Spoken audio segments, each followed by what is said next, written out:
She thought 30 days as the alpha's fake mate was the price for her freedom, counting each hour as a step closer to escape. But on the 12th day, the unflinching alpha broke his own ruthless rules and pulled her into a deadly game of loyalty and lies. Now, the contract that shielded her is a cage, and one misstep means betrayal and possibly death. As hearts rebel and secrets rise, she faces an impossible choice: trust the monster who owns her or lose herself forever. When the rules change, who survives, the prisoner or the king? But let me start from the beginning. The iron chains scraped Elinor's skin raw as she pressed her trembling hand to the parchment. Why did her signature matter so much to these strangers? Why was every pair of eyes fixed on her, not the king beside her? A hush suffocated the throne room. Torchlight flickered on ancient stone columns, casting tall, warped shadows over Elinor's hunched shoulders. The chains circling her wrists stank of wet iron and river moss. She signed her name in quivering strokes, lavender sleeve darkening where the ink smudged. A heavy bootstep stopped behind her. She didn't dare look up. You will stand. His voice was winter, absolute, unyielding. The crowd in the hall straightened as one, silent as the grave. Even Lady Corva's jeweled fan stilled midair. Elinor rose, wrists clinking. Lucian's hand hovered near her elbow, not to steady her, but to remind her who held the chain. State the terms aloud. Her tongue stuck to the roof of her mouth. She forced herself to meet his eyes, storm gray, unreadable, reflecting torchlight and cold splinters. But she didn't know what would happen if she refused. I agree to serve as your mate for 30 days, in public and in private. If I break the contract, my family... Her voice faltered. Lady Corva's lips curled. Will forfeit their lives. Speak it. If I break the contract, my family will die. Sweat prickled at her hairline. The chains weighed on her bones, cruel and solid. Not a symbol, but a sentence. Lucian stepped forward. The crowd parted, as if by command. His figure cut a black silhouette against the firelit dais, silver embroidery glinting at his cuffs. For a moment, she glimpsed a smear of dampness along his sleeve, river water, as if he'd been somewhere forbidden before the ceremony. He looked down at her, not with malice, but with a calculation that made her shiver. She tried to smile, the way she always did when afraid. The effect was pathetic. He placed a hand, heavy, gloved, on her back. Not cruel, not kind, just possessive, for all to see. Kneel. She dropped to her knees. The skirt of her dress pooled around her. Lavender fabric smudged from the filthy chains. The court watched, hundreds of eyes, cold and expectant. She could smell smoke and damp earth beneath the perfume. Lucian raised his chin, voice carrying. Look at me. Smile. She bared her teeth. It was not a smile. Her wrists ached where the iron bit in. She willed herself not to flinch as he shackled her wrists with ceremonial chains, locking them together for all to see. Far down the row, Tamsin, the only familiar face, caught her eye, blue gaze burning with silent promise. Lady Corva's gown whispered as she leaned to a nearby lord. Does he truly think a peasant girl can play queen? The alpha indulges his amusements.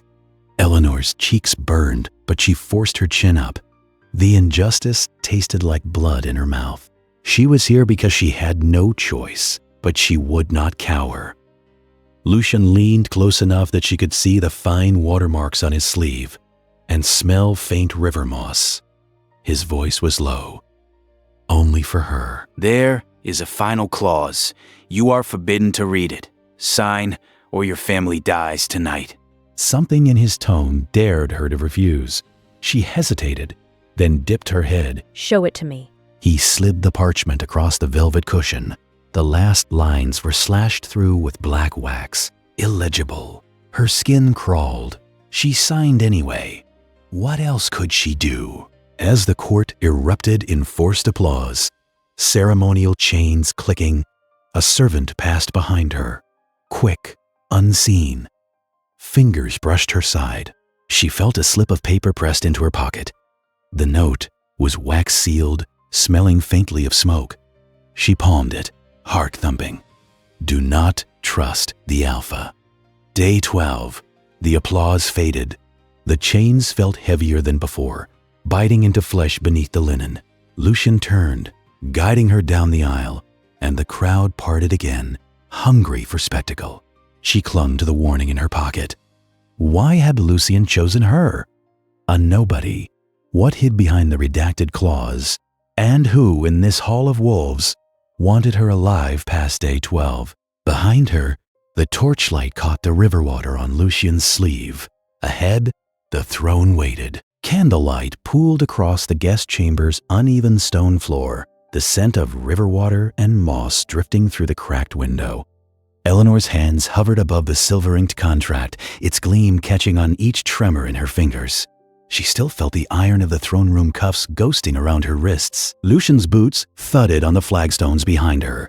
He closed the heavy door with a sound like a verdict.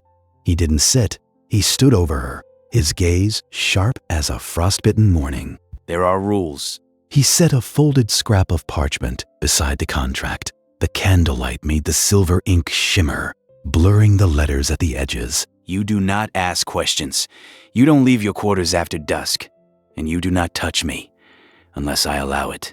Each word landed with the weight of a lock snapping shut. And if I break a rule? His jaw shifted, something unreadable flickering in his storm-gray eyes.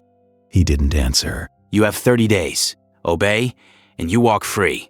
Disobey. He didn't finish. Elinor forced her voice not to shake. Why these rules? What happens if? Lucian's voice cut like a blade. First rule, no questions. He glanced at the contract, then at her hands. His gaze lingered a moment too long, as if searching for something he wouldn't name.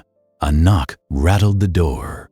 A pause. Then Lady Corva's voice slid through, honeyed and sharp. Alpha, the court awaits your word on the new edition.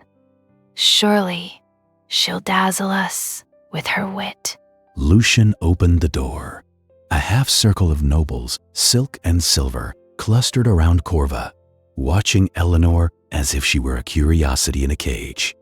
Corva's lips curled. Does the outsider speak, or is she as dull as her dress? Elinor opened her mouth, hesitated, unsure which words might break a rule she barely understood. Lucian's voice echoed down the corridor. Speak when addressed. Even a lamb can learn court manners. The noble's laughter scraped at Elinor's skin. Lucian strode away, his boots striking in rhythm with her humiliation. Corva's eyes gleamed. My, such obedience. Did they teach you that in the mud? Or do you simply lack spirit? Elinor pressed her hands together, knuckles whitening, refusing to give them the satisfaction of tears. She looked past Corva, focusing on the candlelight flickering over the contract's silver ink. Anything to keep her voice steady. The nobles drifted off, their gossip echoing down the stone hall. She let herself breathe only when the corridor emptied. A snort came from behind her. Tamsin, arms folded, watched her from the shadows by the hearth, hair sticking out at odd angles. If it makes you feel better, Lady Corva's pearls are fake. I checked once. Don't ask how. Elinor almost laughed. The sound came out wobbly. 3 rules: don't ask, don't leave, and don't touch. Feels a bit like a nursery rhyme for prisoners. Tamsin grinned, blue eyes bright. Could be worse. He could have banned breathing or blinking. Although, She dropped her voice. if he catches you by the riverbank at dawn, I'd play dumb. The Alpha hates surprises. But you, She looked Elinor up and down, mischief warring with concern. you're trouble in a teacup. Elinor managed a real laugh, the first since the throne room. Good. Maybe I'll start a riot over breakfast. She straightened, glancing again at the contract's shimmer, wondering what other secrets might be hidden under its silver script. From the corridor outside, a burst of secretive whispers cut short. Elinor's skin prickled. She moved to close the door, but a folded note had been slid under it. Dark ink, unfamiliar hand. The warning read, Day 12 is when you'll wish you never signed. Someone's watching her, and the rules are only the beginning. If you want to see what happens next, subscribe now. Let's get back to the story. Elinor stared at the note, heart racing, the candlelight quivering over its edges. Someone was watching, and the rules, she sensed, were only the beginning. Torchlight bled across the stone walls, painting the grand hall in restless shadows. The smells of fresh-baked bread and river water tangled in the air, nearly lost beneath the gossip that bounced from marble pillar to pillar.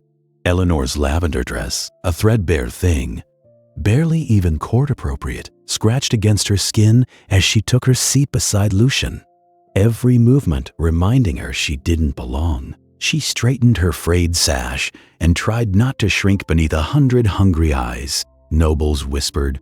Their voices hissed like torch flames. Lucian sat statuesque beside her, broad-shouldered and silent, his storm-gray eyes never leaving the far end of the table. Lady Corva's pearls caught the light as she drifted by, silver gown sweeping the flagstones. She reached for the wine carafe, her gloved hand tipping the jug just a shade too far.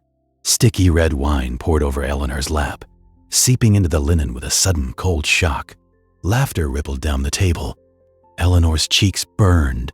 She gripped the edge of the bench so hard her fingers ached. Wine soaked through the lavender cloth, creeping up her thighs, clinging cold and red. Corva didn't apologize.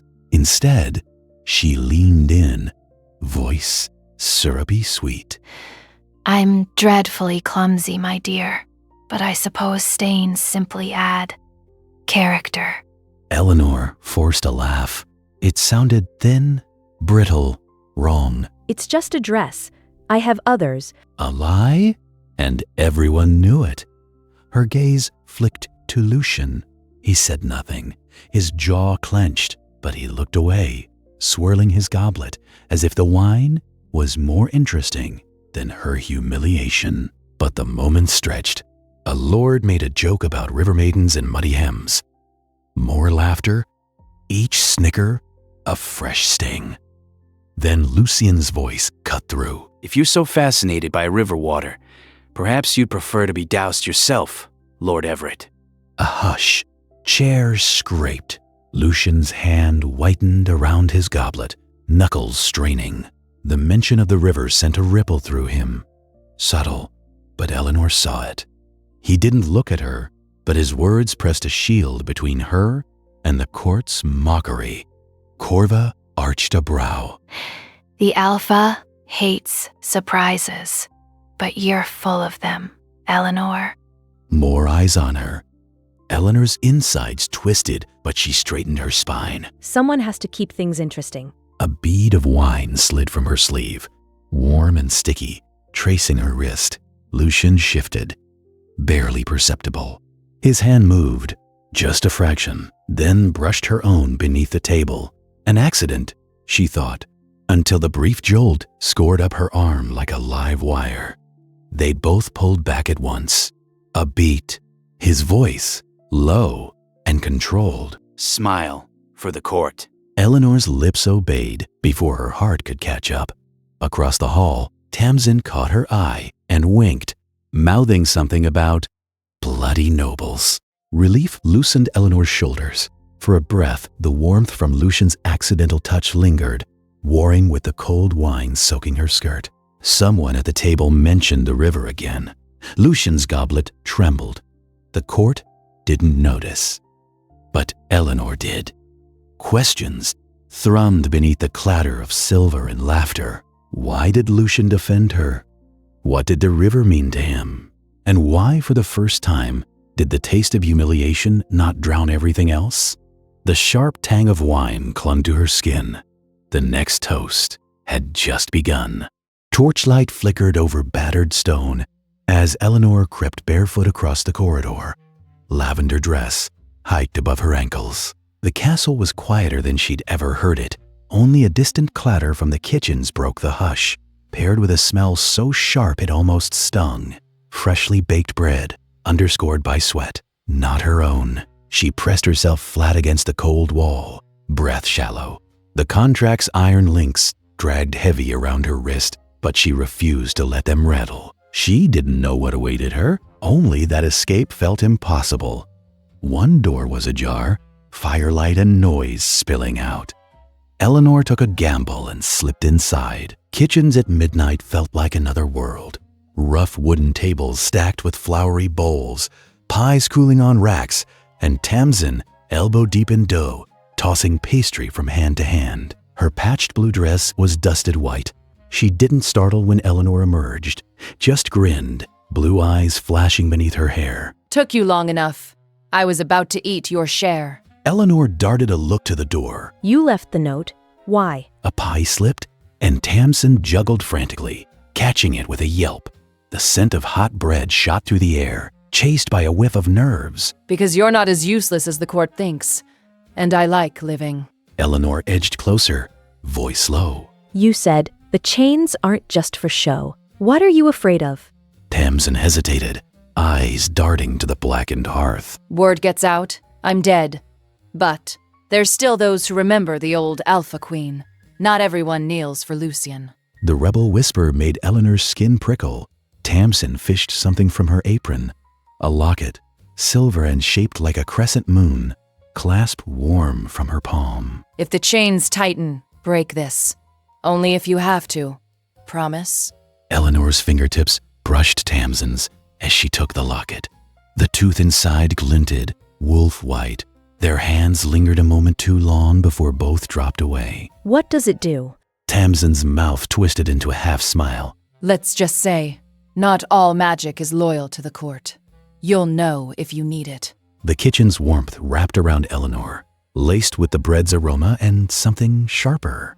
Fear, almost metallic. She checked the clasp, a crescent, and tucked it into her sash, heart thrumming. Why day 12? What happens at the river?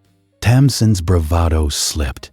She kept her voice to a whisper. Don't go near the water then. That's when the court, the loyalists, test anyone they think's a threat. Some don't come back. A heavy tread stopped outside the kitchen. Torchlights swung across the stones. Lucian's silhouette filled the doorway, silent, storm-gray eyes unreadable. For a moment, he stood motionless. Elinor's pulse leapt. Then, he turned and walked away, boots echoing down the corridor. Tamsin exhaled, hands shaking, as she reached for another pie. Don't trust him, not even when he's gone. Elinor clutched the locket, warmth fading from her skin, questions multiplying faster than answers. She hesitated, then slipped back into the shadows, the locket's crescent clasp cold against her wrist. Mist clung to the riverbank, cool and silver in the slanting sunrise. The rush of the current was louder here, drowning out even the distant crow of the castle's roosters. Elinor's thin linen dress clung damp to her knees as she stumbled over slick stones, forced to keep pace with Lucian's long strides. He stopped at the water's edge, boots sinking into black mud. The icy river splashed against his boots, sending droplets up onto his crisp white shirt.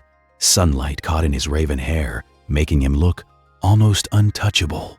Elinor shivered, half from cold, half from the way Lucian's gaze pinned her as sharply as any command. You will not come here alone. Ever. His tone brooked no argument. The river's roar felt suddenly dangerous. Why? Her voice was barely louder than the river. She tried to meet his eyes, but he only stared at the water, silent long enough for her to notice the scent. River water and moss, sharper than in the castle. His black sleeve was already damp from the spray. Lucian crouched, running his gloved fingers through the swirling current. The icy rush splashed higher, soaking the leather to his wrist. My mate died here. He said it without inflection, but she saw his jaw clench. The rush of water, the glint of sunrise on the current. Suddenly the place felt hollowed by grief. I come here to remember. I will never. He paused, There was a brittleness to him, a crack in the cold front. I will never love again. The words hung between them, heavy as a curse. Elinor glanced down, searching for words, and saw a thin, pale scar crossing his wrist, right where the water darkened the skin, old but jagged. She looked up quickly, heart thudding, but Lucian straightened and yanked his sleeve down before she could ask. A gull screamed overhead. Elinor tried to understand what she was seeing, what it meant, what he was hiding. Is that why the river is forbidden, because of her? Or is it something else? He didn't answer. Instead, he fixed her with a look so sharp it cut through the morning haze. Do you trust me, Elinor? Her throat went dry. She wanted to lie, but the truth pressed out. I'm not sure, but I want to. Lucian's hand hovered over hers, fingers outstretched, then stopped. For a heartbeat they stood like that, close enough to touch, neither moving. The river's cold breath curled around their ankles. He pulled back first. You're under my protection while the contract binds you. That's all. His words were flat, but she heard the weight beneath them. What happens when the contract ends? He looked away, voice barely above the river's rush. Pray you never find out. A cloud crossed the sun, and the river changed from gold to bleak iron. Elinor tried to steady her breathing, her gaze fixed on Lucian's boots, still wet, still planted in the freezing current. In the hush that followed, a glint of silver caught her eye, a strange medallion half buried at the water's edge, stamped with a symbol she'd seen before in the castle's forbidden corridor. She reached for it, but Lucian caught her wrist, grip firm, almost gentle. No, some things are best left buried. The river's roar swallowed his words, and above it, Elinor realized the worst secrets here do not stay drowned for long. The corridor reeked of wet iron and moss, torches spitting and casting walls in restless patterns. Elinor's bare feet pressed into rough stone, every echo of her steps chased by the sharper sound, a key grinding in iron, locking doors behind her. Guards loomed everywhere now. She counted 4 between the kitchens and her chamber. Every one watched her as if she might sprout fangs. Passing the kitchens, a commotion near the hearth caught her ear. Tamsin, face pale, wrists red where ropes had bitten, flanked by 2 scowling guards. The scent of burned bread mingled with smoke. Elinor's stomach lurched. She veered toward them, ignoring the guard's outstretched arm. What have you done to her? Orders! No talking! Tamsin tried for a smile. It wobbled. Guess they didn't fancy my pie crust. Or maybe they found out. I added a little something to your tea. Eh? The guard yanked her away. Elinor didn't breathe until the torches blurred. Relief never lasted in these halls. 2 more steps. Lady Corva's mocking laughter floated up from the end of the corridor, silver silk swishing as she slipped into the crowd. Elinor pressed a hand to her locket. It trembled, a faint vibration against her skin, so slight it might have been her own pulse. Her fingers wouldn't stop shaking. She nearly tripped as Lucian appeared in front of her, broad-shouldered, blocking the path. His storm gray eyes flicked to her locket, then back to her face. Your friend broke the rules. She will serve penance. I warned you, this is not a game. His tone was colder than the river at dawn. Elinor raised her chin. You want obedience, not corpses. Let her go. Punish me, not Tamsin. Lucian's jaw flexed. For a heartbeat, something pained flickered in his eyes, gone before it settled. You're in no position to bargain. But then, a flicker of doubt crossed his face, until she saw the faintest shadow of hesitation in his expression. Maybe not, but I know where the rebels meet. The corridor hushed, even the gossiping whispers dying. Lucian studied her, weighing the risk.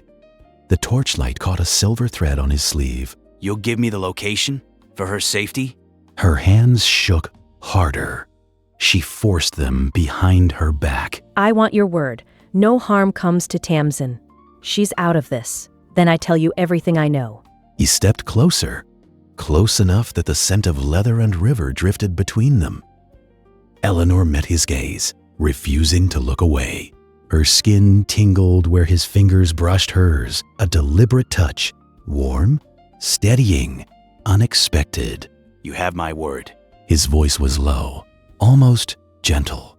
She whispered the secret, the name of the chapel where the rebels kept their maps. The promise twisted in her chest.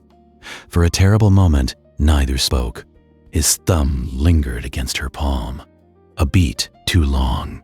She pulled her hand free. You alphas are all the same. Pride thicker than your necks. Lucien's mouth twitched, the barest hint of a smile. You mistake discipline for pride. Discipline doesn't come with silver embroidery. A sound escaped him. A short, surprised laugh. The guards shifted, uncertain. Elinor's heart kicked at the crack in his armor, but the moment vanished as quickly as it came.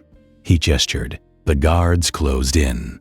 Her chamber door groaned as the bar slid across it from the outside. The iron lock turned, metal scraping against metal, final as a verdict. Elinor stared at the rough stone floor, knuckles white against the freezing window ledge.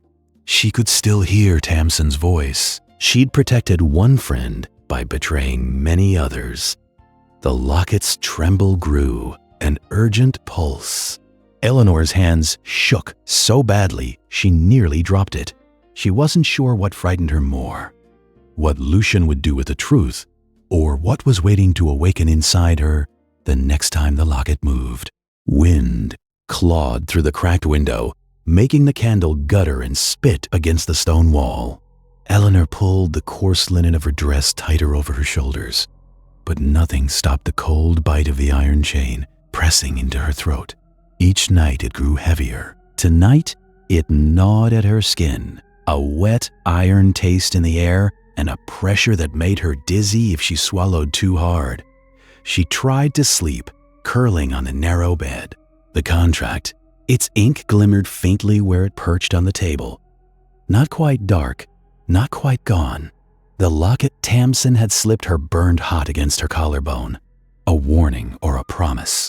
When she closed her eyes, the world spun and she ran, bare feet pounding slick river stones, wind stinging her cheeks. Not a girl, but a wolf, wild and free. Then the iron chain yanked, tighter, colder. She gasped, awake, heart jumping, the sound of gossip echoing in marble halls bleeding through the walls. For a moment, her hands scrabbled at her throat. The chain was still there, biting hard. A knock rattled the door. Elinor flinched, then forced herself upright. She refused to let fear be the first thing Lucien saw. He entered, boots thudding. The soft glow of his torch cut lines across his jaw, throwing every angle into relief. His eyes scanned the room, never her, until he noticed the way her fingers trembled on the chain. Has it tightened again? His voice was too careful. Scraping low, he kept his distance, arms folded. Every night it feels worse. I can't, it's like it's feeding on me. When she met his gaze, something unguarded flickered in his storm-gray eyes. Lucien's hand hovered, uncertain. Then he knelt beside her bed, iron links glinting from beneath his shirt, matching hers. The contract is old magic. It obeys its own laws.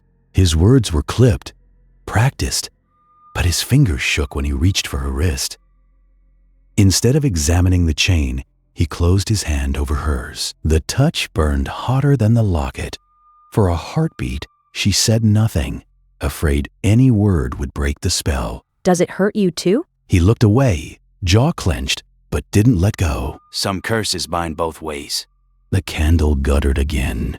Elinor drew in the scent of smoke and wet iron and realized she was not the only prisoner in the room. Her own fear wove with something softer, wonder or pity. If I found a way to break it, would you want that? Silence stretched. His voice cracked, so thin she barely caught it. Don't promise things you can't deliver. He rose abruptly, the touch gone. His shirt slipped, and for the first time she saw it, the faint glow of a chain at his throat, inked into skin, not metal. Lucian, what happens if the chains close? He hesitated at the door, a shadow in candlelight. Pray you never find out. Then the door slammed, and the echo rattled the contract on her table, its ink now throbbing with silent, unnatural light.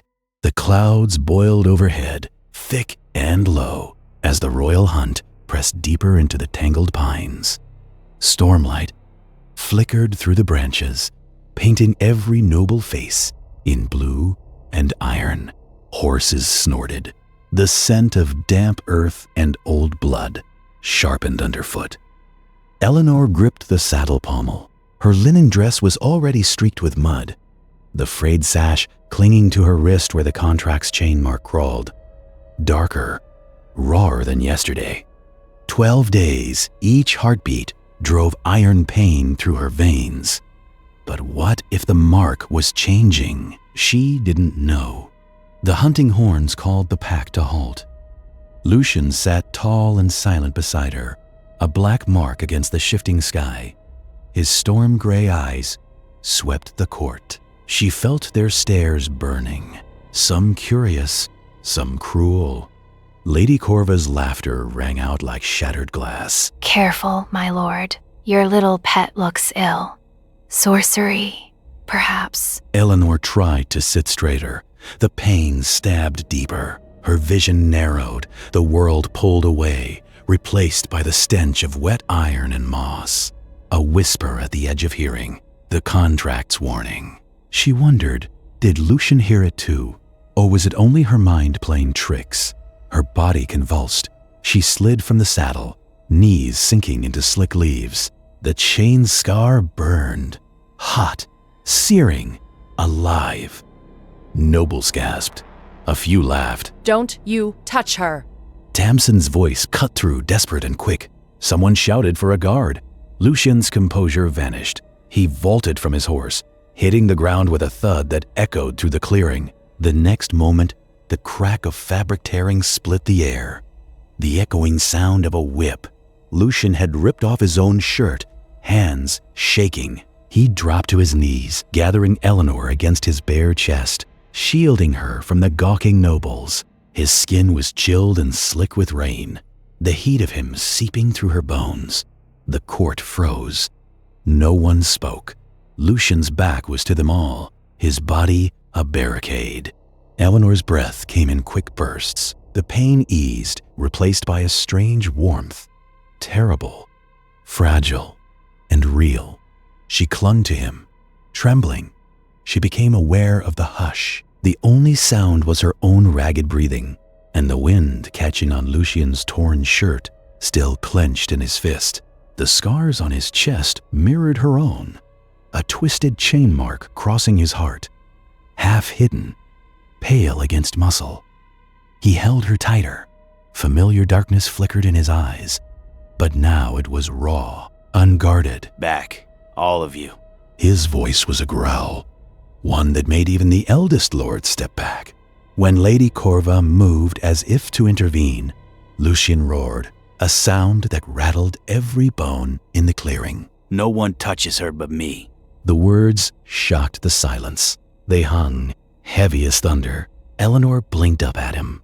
For the first time, she saw fear, not for himself, but for her, etched deep in his face. Someone in the crowd muttered the word execution. Another hissed witch. Nobles began to whisper louder now. The threat slithered. Elinor's suffering had twisted into public suspicion. Chains tightened, invisible but brutal. If this is sorcery, the law is clear. Lucian turned, shirtless and wild-eyed, his body blocking Elinor from view. The chain mark on his chest, almost identical to hers, gleamed in the half-light. A ripple of shock passed through the gathered court. It's not her fault. The contract. Lucian silenced her with a look. His hand trembled as it cupped Elinor's head, gentler than she'd ever known him. She managed a breath. You have it too? He didn't answer. His jaw clenched as he stared down the court, His composure cracked open. This hunt is over. Anyone who defies me, try it. He stood, lifting Elinor with him. The contract's chain scars caught the stormlight, matching, binding, exposed for all to see. None dared stop him as he strode toward the horses. The crowd parted. Even Lady Corva looked away. Elinor buried her face in his bare shoulder. The warmth of his skin, the sound of his heart, steady, defiant, became her anchor. Behind them, the whispers turned venomous. A threat of execution, accusations of magic. But as Lucian carried her, she saw, on his chest, where the shirt had ripped away, a chain scar perfectly matching her own. Why did he bear the mark? What had the contract truly done? A storm broke overhead, drowning everything else in thunder. Mud clung to Elinor's bare ankles, cold and heavy, as sunrise mist hovered over the river. The scent of wet earth and crushed reeds pressed into every breath. Grass slick with rain stuck to her dress, but she stood her ground. She didn't know why she was still here, or what awaited her. Lucian stared at the current, arms folded tight across his chest. His shirt was damp, black hair tangled. He'd been silent for minutes, letting the roar of the water fill the space between them. Elinor's voice shook, but she forced it steady. You're going to tell me the truth. All of it. No more riddles. I need to know what you've done to me. Lucian's jaw tightened. He didn't look at her. You signed the contract. You know the terms. She stepped closer, ignoring the sting of gravel under her feet. No, I know what you told me, not what it means. Her fingers dug into the frayed sash at her waist. What is this? Really? Why do the chains burn when I think about running? A slow exhale. The river sounded like a threat, but she didn't understand why she was so afraid, or why the chains felt like they were tightening as he plucked a stone from the riverbank. Magic this old doesn't care for reason. He flicked the stone into the water. Centuries ago, the contract was a binding spell. It protects the Alpha, makes betrayal impossible. If trust breaks, it destroys us both. Elinor's heart stuttered. Destroys? How? He looked at her then. Rain still clung to his lashes. Do you want details, or do you want to sleep tonight? She wouldn't back down. All of it. A muscle jumped in his jaw. If I betray you, the river takes me. If you betray me, the chains do worse. There's no loophole. That's why no one ever told the truth. Why no one ever survived. His voice fractured on the last word. A heron shrieked somewhere upriver, the only sound sharper than Elinor's realization. He was afraid. But what was he afraid of? She didn't know. She reached for the talisman Tamsin had pressed into her palm hours before. The cord was rough against her skin. You said I was chosen, but you never chose me, did you? Lucian blinked. He didn't answer. Her anger felt raw, new. So why me? He hesitated. Then, Fate. The spell picks, not the Alpha. her hope cracked. You hate surprises that much. His mouth twisted, a flicker of something almost like pain. I don't hate surprises. He glanced away, voice flat. I hate losing control. The scent of wet earth deepened as she looked at him. Really looked. He was unraveling, inch by inch.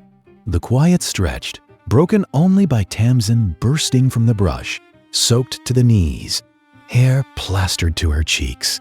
She grinned, breathless. Well, would you look at that? The great Lucian finally grew a heart. Or did you just lose your mind? Elinor almost laughed. Almost. Go away, Tamsin. Not a chance. Someone has to keep you both alive. And you. She poked Elinor's arm, eyebrow raised. You get answers. And he gets, well, I guess he gets to sulk in peace. Mud squelched under Elinor's toes.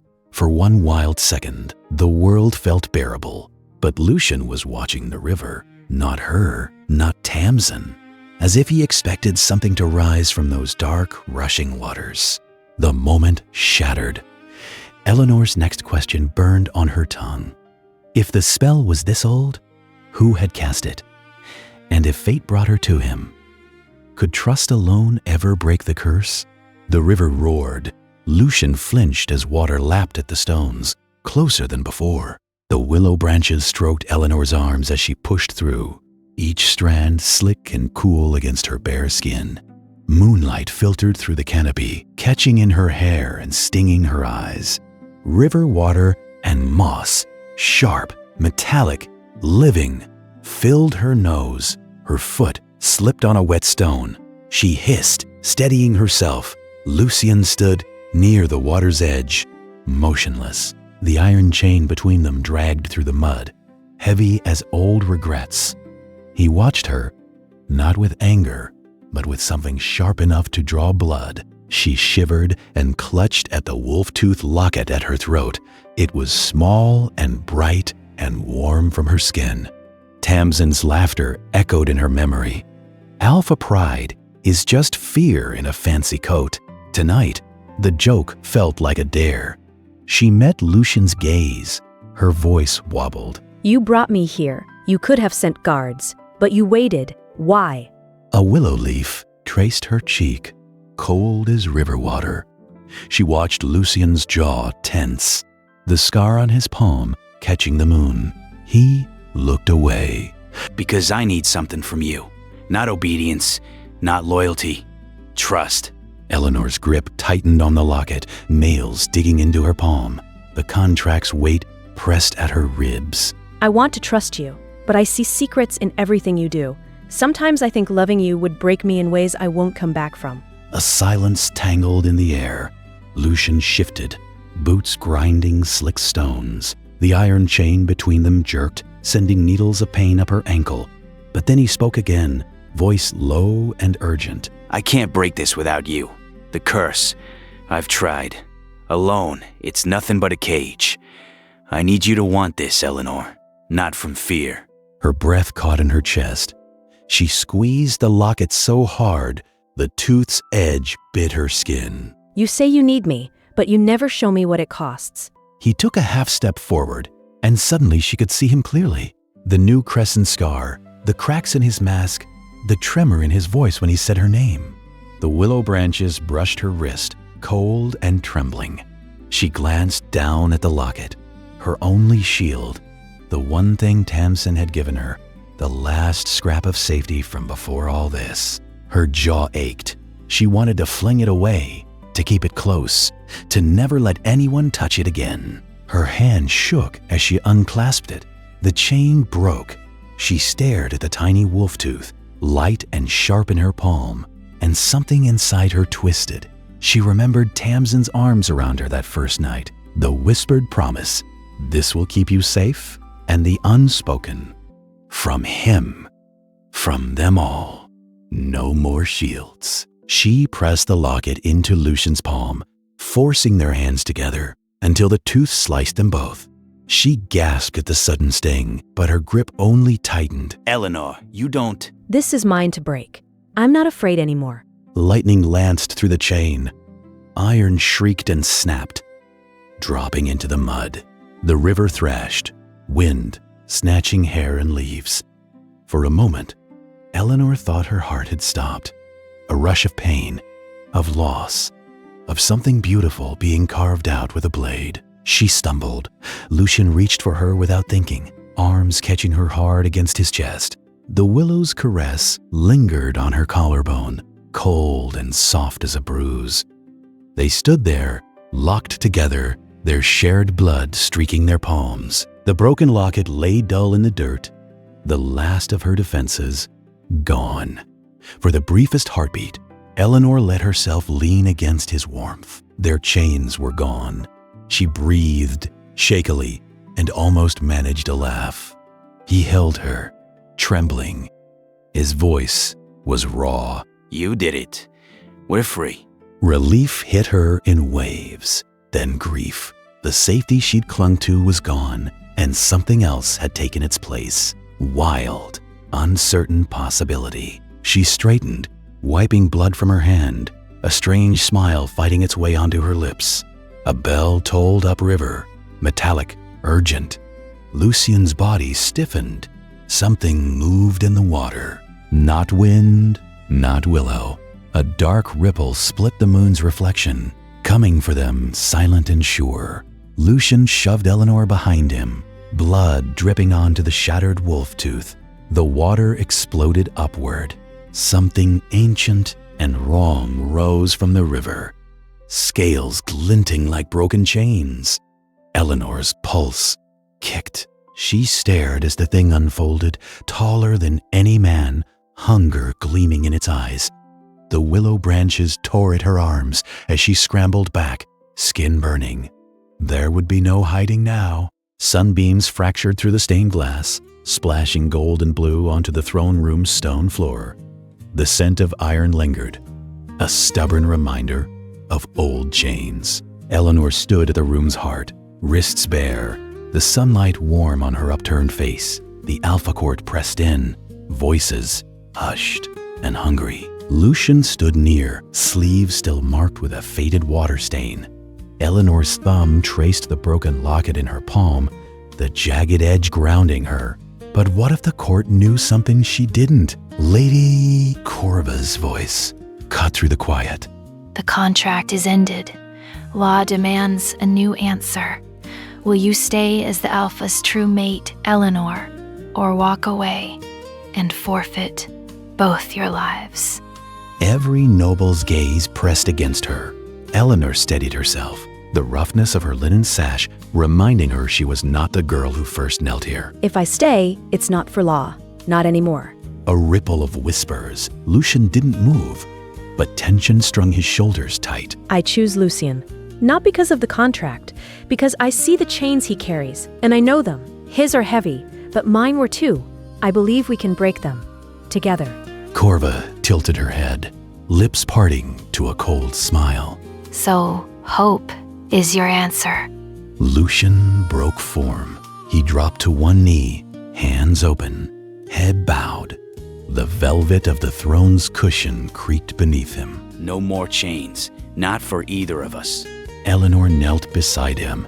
The warmth of sunlight settled on her shoulders, the locket glinting in her fist. The silence from the court stretched, nodding tighter. You cleaned the chains before I arrived.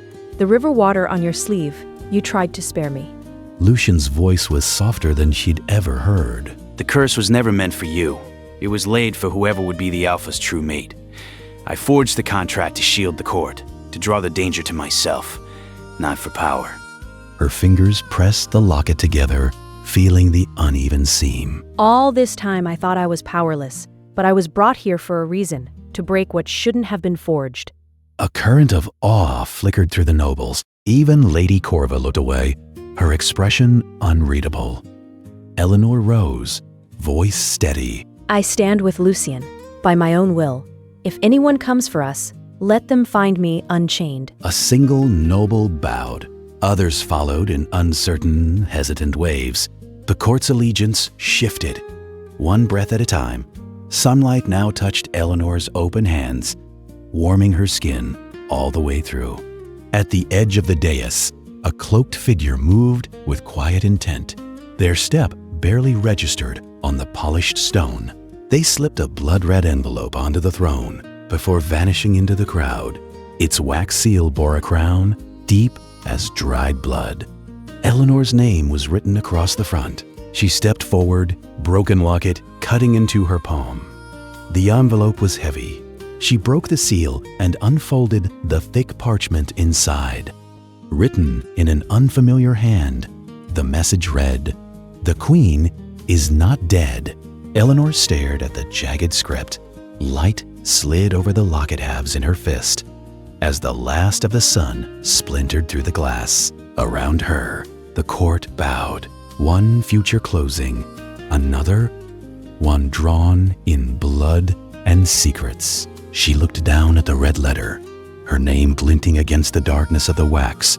Far below, the river's rush echoed up through the stone, steady and relentless. Some chains break, others call you deeper. Elinor closed her fingers around the letter, eyes lifted to the empty throne. The court around her waited, the promise of peace trembling. Across the kingdom, someone else was waiting too. If Elinor's courage in the throne room made you pause, imagine what choice you would have made with every eye watching. Would you have chosen hope or walked away? If today's story left you thinking of broken chains, a like or subscribe lets more listeners find their next journey. Until next time, may you find the strength to choose and the wisdom to break what must be broken.